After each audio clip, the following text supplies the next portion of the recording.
Assalamualaikum Sobat Beriman, di video kali ini, kita akan menyaksikan momen yang sangat mengharukan dan luar biasa, seorang gadis kecil yang dengan suara merdu dan penuh ketulusan, membacakan ayat-ayat suci Al-Quran, di hadapan Kim Jong-un, yang mengejutkan. Ia tampak terpesona dan tersentuh oleh lantunan firman Allah Subhanahu wa Ta'ala.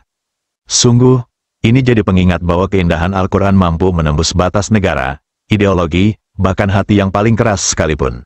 Mari kita bersalawat kepada Nabi Muhammad SAW di kolom komentar. Semoga dengan solawat kita, Allah berkenan memberi syafaat kepada kita kelak di hari kiamat. Amin ya Rabbal Alamin. Jangan lupa untuk like, subscribe, dan baca deskripsi video agar tidak gagal paham tentang konteks cerita yang disampaikan. Yuk kita mulai videonya.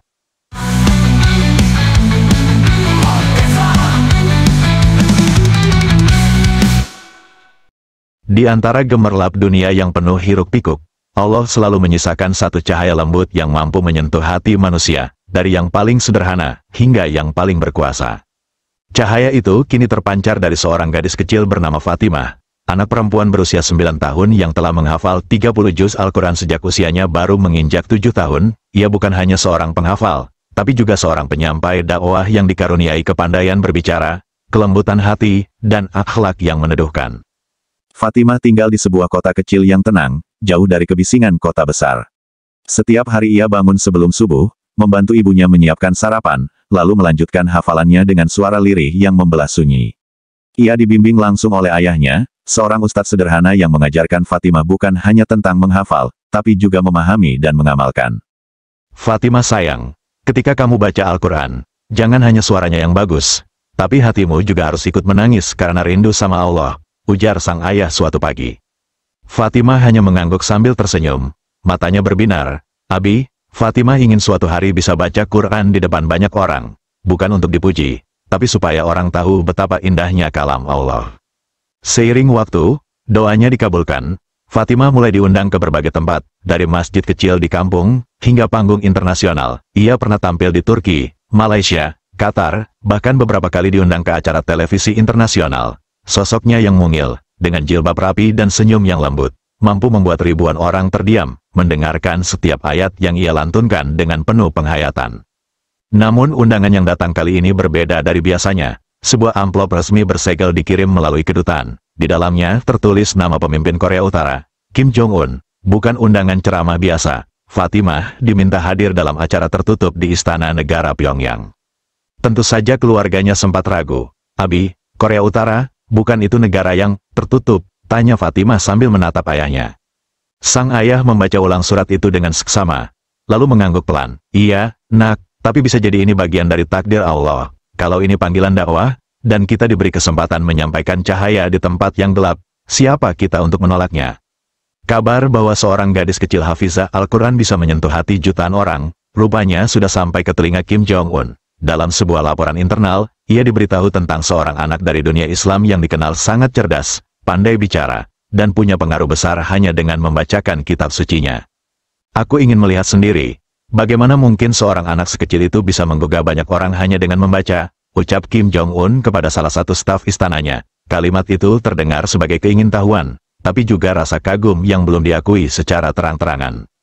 Akhirnya, hari itu pun tiba. Sebuah pesawat khusus disiapkan oleh pemerintah Korea Utara untuk menjemput Fatimah dan orang tuanya. Sesampainya di Bandara Pyongyang, mereka disambut oleh pasukan kehormatan dan perwakilan negara.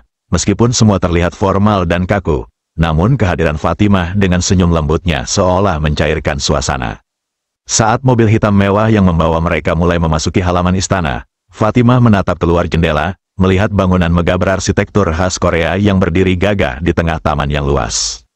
Bismillah ya Allah, lindungi aku, dan jadikan lidah ini membawa rahmat, bukan sekadar suara, bisiknya lirih. Langkah kecilnya menyusuri koridor istana yang dingin, hening, dan penuh penjagaan, tapi hati Fatimah tetap tenang. Ia tahu, saatnya tulus karena Allah, maka segala ketakutan akan digantikan dengan keberanian yang tidak biasa. Dan di ruang utama istana, dengan dinding marmer putih dan bendera besar berkibar di belakang singgasana, Kim Jong-un berdiri, sorot matanya tajam. Namun terlihat penasaran, untuk pertama kalinya, ia akan duduk mendengarkan seorang anak muslim membacakan kitab suci yang selama ini mungkin hanya ia dengar dari kejauhan. Namun Fatimah tak gentar. Assalamualaikum, ucapnya pelan sambil membungkus sopan. Tak ada jawaban. Tapi Kim Jong-un mengangguk singkat. Fatimah duduk tenang, membuka mushaf kecilnya, dan bersiap untuk mengalunkan ayat-ayat yang bisa saja, dengan izin Allah, mengetuk hati seseorang yang bahkan dunia pun tak pernah sangka. Dan disinilah, segalanya dimulai. Di ruangan utama istana itu, udara terasa hening dan penuh ketegangan. Derap, langkah para penjaga berbaju hitam yang berdiri tegak di setiap sudut menambah suasana yang mencekam. Tapi di tengah semua itu, Fatimah tetap duduk tenang di atas kursi kecil yang disediakan, beralaskan karpet merah marun yang membentang luas hingga singgasana tempat Kim Jong-un duduk memperhatikan.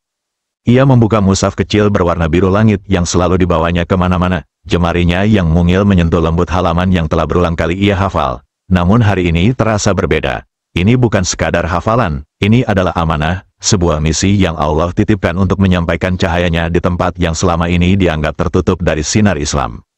Fatimah menarik napas pelan. Bismillahirrahmanirrahim. Suaranya mengalun lembut, pelan, namun penuh makna. Ia membaca dari surah Ar-Rahman. Ar-Rahman, Alamal Quran, Khalaqal Insan, Alamahul Bayan. Ayat-ayat itu mengisi ruang istana dengan keindahan yang asing bagi sebagian besar telinga di sana. Tidak ada musik pengiring, tidak ada tepuk tangan, hanya gema suara Fatimah, mengalun dengan tajwid sempurna dan penghayatan mendalam. Para petinggi Korea Utara yang duduk rapi di sisi kanan dan kiri ruangan tampak saling melirik. Tak menyangka suara anak sekecil itu bisa begitu menyentuh. Beberapa dari mereka yang sebelumnya menunduk kini menatap lurus ke arah Fatimah. Bahkan penerjemah yang disiapkan khusus untuk acara ini terlihat tercenung saat berusaha menangkap makna setiap kalimat yang diterjemahkan dalam hati. Kim Jong-un, yang sedari awal bersandar tenang di singgasananya, kini duduk sedikit lebih tegak. Sorot matanya tak lepas dari wajah Fatimah. Ia seperti tengah mencoba memahami sesuatu yang tak bisa dijelaskan dengan logika. Ada sesuatu dalam lantunan itu yang mengguncang sisi terdalam dirinya. Ketika Fatimah sampai pada ayat, Fabi ayi ala ayi rabikuma tukaziban. Maka nikmat Tuhanmu yang manakah yang kamu dustakan? Ia mengulanginya dengan nada yang lebih lembut, nyaris seperti bisikan kasih sayang. Namun justru di sanalah letak kekuatannya. Setiap kata terdengar seperti teguran sekaligus pelukan. Di saat itulah, seolah waktu berhenti sejenak. Kim Jong-un mengerjapkan mata. Ia tidak tahu sejak kapan dadanya terasa sesak. Matanya mulai memerah, dan tanpa ia sadari, setetes air bening jatuh dari sudut matanya, menelusuri pipi. Ia cepat-cepat menyeka, tapi terlalu banyak pasang mata yang melihatnya. Tapi kali ini, ia tak peduli. Hingga akhirnya, lantunan Fatimah sampai pada penutup. Ia menutup mushaf, membungkuk pelan dan berkata, Subhanaka Allahumma wa bihamdika, Ashhadu alla ilaha illa anta, Astagfiruka wa atubu ilaik. Ia tidak tahu apa yang akan terjadi setelah ini, tapi ia tahu, tugasnya selesai, ia telah menyampaikan. Kim Jong-un terdiam, ia menatap Fatimah lama, lalu mengangguk pelan dengan ekspresi yang baru pertama kali terlihat oleh orang-orang dekatnya. Bukan ekspresi kekuasaan, bukan ketegasan seorang pemimpin militer, tapi ketulusan, bahkan rasa syukur yang belum sepenuhnya bisa ia pahami. Namun suasana yang syahdu itu mendadak berubah. Seorang pria bertubuh tinggi besar dengan seragam militer lengkap, duduk di deretan tamu kehormatan, menyahut dengan suara nyaring. Hanya bacaan biasa, tidak ada yang luar biasa dari suara anak itu. Mengapa semua orang terlihat terharu? Seisi ruangan sontak menoleh, beberapa pejabat tampak panik. Suasana hening berubah menjadi gelombang ketegangan. Komandan militer itu masih berdiri, mengangkat dagunya, seolah menantang suasana. Fatimah hanya menunduk. Ia tahu, bukan tugasnya membela diri. Yang ia bawa adalah kalam Allah, bukan pertunjukan. Namun yang tak disangka adalah reaksi Kim Jong-un. Ia perlahan berdiri dari singgasananya. Sorot matanya kembali tajam, kali ini bukan karena penasaran, tapi karena kemarahan. Dan disinilah kita hentikan dulu cerita ini, karena apa yang terjadi selanjutnya, akan menjadi penentu arah yang tak pernah diduga siapapun. Suasana di dalam ruangan utama istana itu sempat membeku. Detik demi detik setelah komentar tajam dari sang komandan militer, semua orang menahan napas. Tak ada satupun yang berani berkata apa-apa. Semua tahu, kalimat yang baru saja keluar dari mulut sang komandan bukan sekadar ketidaksopanan, itu penghinaan terhadap sesuatu yang baru saja mengguncang hati sang pemimpin. Kim Jong-un berdiri perlahan, gerakannya tenang, tapi aura di sekelilingnya berubah drastis. Bukan hanya para tamu, bahkan penjaga kehormatan di sekeliling ruangan mulai tampak gugup. Tidak ada yang berani mengalihkan pandangan, semua terpaku pada sosok pria itu yang kini menatap lurus ke arah si komandan. Aku ulangi, apa katamu tadi? Suaranya tenang, tapi berat dan menekan. Komandan itu, yang mungkin terbiasa berteriak di medan latihan dan memberi perintah kepada ratusan pasukan, kini tampak seperti bocah yang tertangkap basah melakukan kesalahan. Ia berusaha tegak, tapi suara Kim Jong-un menusuk langsung ke dalam hatinya. Maksud saya, suara anak itu biasa saja, tidak ada kekuatan militer, tidak ada keagungan, hanya suara anak kecil membaca. Belum sempat kalimat itu selesai, Kim Jong-un melangkah maju. Suara sepatunya yang menyentuh marmer terdengar nyaring, memantul di setiap dinding istana. Ia berdiri tepat di hadapan komandan itu. Diam, satu kata, tapi efeknya seperti gemuruh petir. Selama bertahun-tahun kalian menyebut kekuatan sebagai sesuatu yang bisa menghancurkan senjata, tank, rudal, peluncur nuklir, kalian pikir itu adalah puncak kekuasaan. Tapi hari ini, seorang anak kecil berdiri di tengah istana ini, tanpa senjata, tanpa kekerasan, dan ia mampu membuat jantungku bergetar. Matanya menatap tajam, namun kini mulai mengkilat oleh emosi yang dalam. Suara itu, yang kau anggap biasa, telah memecahkan keheningan hatiku yang selama ini terkunci rapat. Ia membaca kitab suci dengan kelembutan, dan aku merasakan sesuatu yang tak pernah aku rasakan selama aku menjadi pemimpin negara ini, kedamaian. Kim Jong-un menarik napas panjang, lalu menunjuk ke arah pintu. Keluar dari sini. Sekarang, kau bukan hanya tidak menghargai tamu, kau menghina cahaya yang dibawanya. Beberapa penjaga istana segera bergerak. Komandan itu terlihat mencoba bicara, tapi satu lambaian tangan dari Kim Jong-un cukup untuk membuatnya bungkam. Ia digiring keluar ruangan di tengah tatapan dingin para pejabat lainnya. Sebelum pintu tertutup, Kim Jong-un mengucapkan kalimat yang membuat semua orang tercekat. Mulai malam ini, namamu dicoret dari daftar perwira aktif, dan siapkan penyelidikan militer. Orang seperti kau, lebih berbahaya daripada musuh dari luar. Pintu itu tertutup, sunyi, tapi kali ini bukan sunyi karena ketegangan, melainkan rasa takjub. Kim Jong-un kembali ke tempat duduknya, tapi ia tak langsung duduk. Ia menatap Fatimah lama. Matanya, yang sebelumnya hanya dikenal dengan sorot kekuasaan, kini tampak berbeda. Ada ketulusan yang perlahan muncul. Fatimah, katanya pelan, aku tak tahu apa yang terjadi padaku saat kau membaca tadi. Tapi rasanya, seperti berdiri di tepi danau yang tenang, seperti suara yang datang dari langit. Fatimah hanya tersenyum lembut. Ia tahu, kata-katanya bukan hasil hafalan, ia hanya membawa pesan yang jauh lebih besar dari dirinya sendiri. Kim Jong-un duduk, lalu berkata kepada seorang penerjemah di sampingnya, aku ingin tahu lebih banyak tentang kitab itu, tentang Islam, tentang Tuhan yang membuat suara anak ini begitu menyentuh. Siapkan semua yang diperlukan. Diam-diam. Penerjemahnya hanya mengangguk cepat, menahan keterkejutan. Hari-hari berikutnya menjadi awal dari sesuatu yang tak pernah diprediksi siapapun.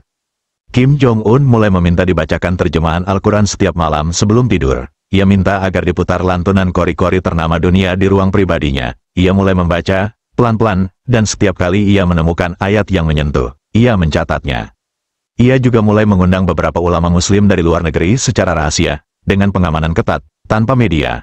Ia tak ingin dunia tahu. Belum, ia hanya ingin memahami, dan dalam diam, ia mulai jatuh cinta kepada Islam. Tak ada pernyataan resmi. Tak ada deklarasi besar, tapi beberapa ajudan dekatnya menyaksikan sendiri bagaimana sang pemimpin sering termenung lama setelah mendengar ayat-ayat Al-Quran. Bahkan, ia pernah terlihat menitikkan air mata di tengah malam, saat mendengarkan surah Al-Insan dari speaker kecil di kamar pribadinya.